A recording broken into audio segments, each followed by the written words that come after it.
আজকে আমরা এক অবিশ্বাস্য ঘটনার গভীরে যাব। একজন মানুষ নিজের স্ত্রীকে খুন করে প্রায় ১৫ বছর পুলিশের ধরা-ছোঁয়ার বাইরে ছিলেন।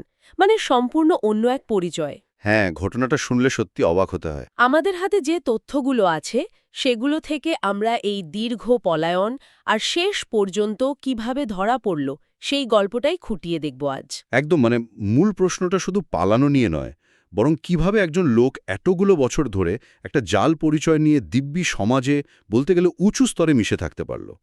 কোন ফাঁকফোকর সে কাজে লাগালো, আর শেষমেশ কোথায় গিয়ে ভুলটা হলো, সেটাই আসলে আমাদের আজকের আলোচনার কেন্দ্রবিন্দু। শুরুটা হয়েছিল যতদূর জানি ২০০৩ সালের ভ্যালেন্টাইন্স ডেতে আহমেদাবাদে। তরুণ জিনরাজ বলে এক ব্যক্তি তার সদ্য বিবাহিত স্ত্রী সজনী কৃষ্ণানকে খুন করেন। হ্যাঁ, ঘটনাটাকে প্রথমে একটা ডাকাতির মতো দেখানোর চেষ্টা হয়েছিল, তাই না? ঠিক তাই। কিন্তু দেখুন, ঘর থেকে দামি কিছুই খোয়া যায়নি, আর পোস্টমর্টমে জানা গেল খুনটা হয়েছে সকাল ৮টা থেকে ১০টার মধ্যে। ও, এ সময়টা কিন্তু তরুণের বিপক্ষে যাচ্ছিল। আর শুধু তাই নয়, তদন্তের সময় পুলিশি কুকুরগুলো বারবার তরুণকেই সন্দেহভাজন হিসেবে দেখাচ্ছিল। আচ্ছা আচ্ছা।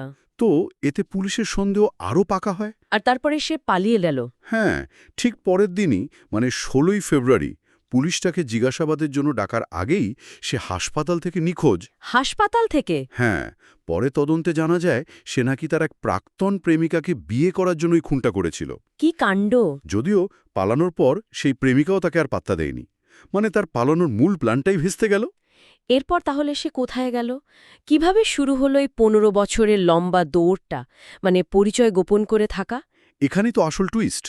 তরুণ তার কলেজের এক বন্ধু প্রবীণ ভাটেলে তার পরিচয়টা চুরি করে নেয়। বন্ধুর পরিচয়? বলেন কি? হ্যাঁ, শুধু নামটা নয়, তার যত educational certificate, pan card, driving licence সব নকল করে ফেলে। নিজের ছবি বসিয়ে ভাবুন একবার, পুরো একটা নতুন মানুষ। অবিশ্বাস্য! শুধু এই নকল কাগজপত্রের জোরে সে জীবন চালাচ্ছিল? আরে শুধু জীবন চালানো নয়, রীতিমতো যাকে বলে সফল জীবন। এই প্রবীণ ভাটেলে সেজে সে দিল্লি, নয়ডা, পুনে ঘুরে শেষে গেল বেঙ্গালুরুতে। বেঙ্গালুরুতে? হ্যাঁ, আর সেখানে অরেকালের মতো একটা মাল্টিন্যাশনাল কোম্পানিতে সিনিয়র ম্যানেজার পদে চাকরিও পেয়ে গেল। কি বলছেন? ওরেকালে? এত সহজে? শুধু তাই নয়, এই জাল পরিচয়ে পাসপোর্ট বানিয়ে সে আমেরিকা পর্যন্ত ঘুরে এসছে। বলেন কি?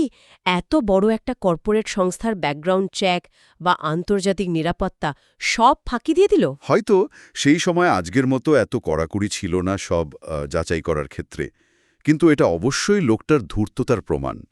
এখানেই শেষ না। এই সময় সে নিশা মেনন নামে এক মহিলাকে বিয়ে করে, তাদের দুটো বাচ্চাও হয়। তার মানে তার স্ত্রী, সন্তানরা কেউ কিচ্ছু জানতো না? না, তার আসল পরিচয় জানতেন শুধু তার মা, আন্নাম্মা চাকো। ভাবুন, এত বছর ধরে দুটো সম্পূর্ণ আলাদা জীবনযাপন করা, কি সাংঘাতিক মানসিক চাপ। কোনো সূত্র মিলেছিল? হ্যাঁ, ২০১৮ সালে আহমেদাবাদ ক্রাইম ব্রাঞ্চ প্রায় ধামাচাপা পড়ে যাওয়া এই কেসটা আবার নতুন করে খোলে। ডিসিপি দীপন ভদ্রনের নেতৃত্বে একটা স্পেশাল টিম তৈরি হয়। আচ্ছা। তারা নতুন করে তদন্ত শুরু করে, আর তরুণের মা আন্নাম্মার ফোন কলের উপর নজরদারি শুরু করে। মায়ের ফোনের উপর? হ্যাঁ, আর একদিন মাঝরাতে একটা কল আসে আন্নাম্মার ফোনে। কোত্থেকে বলুন তো? বেঙ্গালুরুর ওরেকল অফিসের ল্যান্ডলাইন থেকে। ওরেকলের ল্যান্ডলাইন? এটাই কি সেই ক্লু? একদম। এই একটা কলই পুলিশের সন্দেহ উস্কে দেয়। তারা ওরেকলের এমপ্লয়ি লিস্ট চেক করে, প্রবীণ ভাটেলের নামটা খুঁজে পায়। কিন্তু নিশ্চিত হলো কি করে যে এই প্রবীণ ভাটেলেই আসলে তরুণ? তার জন্য আহমেদাবাদ পুলিশ সোজা বেঙ্গালুরু চলে যায়। অফিসে গিয়ে প্রবীণ অর্থাৎ তরুণের সাথে দেখা করে। কথা বলা ছলে ইন্সপেক্টর কিরণ চৌধুরী তার সাথে হ্যান্ডশেক করেন। হ্যান্ডশেক? হ্যাঁ, এবং তিনি ইচ্ছে করেই তার ডান হাতের অনামিকা আঙুলটা একটু চেপে ধরেন। তরুণের ওই আঙুলটা ভাঙা ছিল। যেই তিনি ওই ভাঙা আঙুলটা অনুভব করলেন, নিশ্চিত হয়ে গেলেন। ব্যাস, ২৪শে অক্টোবর ২০১৮ মাঝরাতে তরুণ জিনরাজ ওরফ প্রবীণ ভাটেলে গ্রেফতার। ভাবা যায় ১৫ বছরের পলায়ন পর্ব শেষ হলো একটা ভাঙা আঙুলের সূত্র ধরে। কিন্তু গল্পটা নাকি এখানেই শেষ নয়। শুনেছিলাম সে আবার পালিয়েছিল। ঠিকই শুনেছেন। দেখুন কাণ্ডটা। গ্রেফতার হওয়ার প্রায় ৫ বছর পর ২০২৩ সালের আগস্ট মাসে তরুণ কোর্ট থেকে অন্তর্বর্তীকালীন জামিন পায়। আর সুযোগ পেয়েই আবার হাওয়া। আবার? হ্যাঁ, এবার সে ধর্ম বদলে খ্রিস্টান হয়ে যায়। নতুন নাম নেয় জাস্টিন জোসেফ। দিল্লিতে থাকতে শুরু করে। পালানোটা যেন তার নেশা হয়ে গিয়েছিল। আবার নতুন পরিচয়, কিন্তু এবার কি পার পেয়েছিল?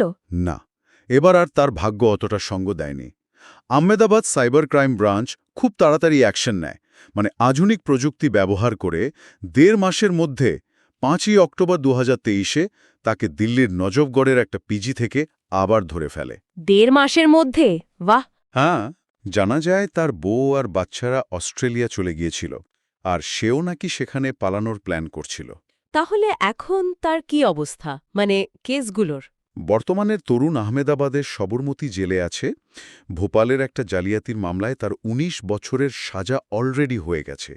তবে স্ত্রী সজনী কৃষ্ণানকে খুনের মামলার চূড়ান্ত রায় এখনও আসেনি, বিচার চলছে।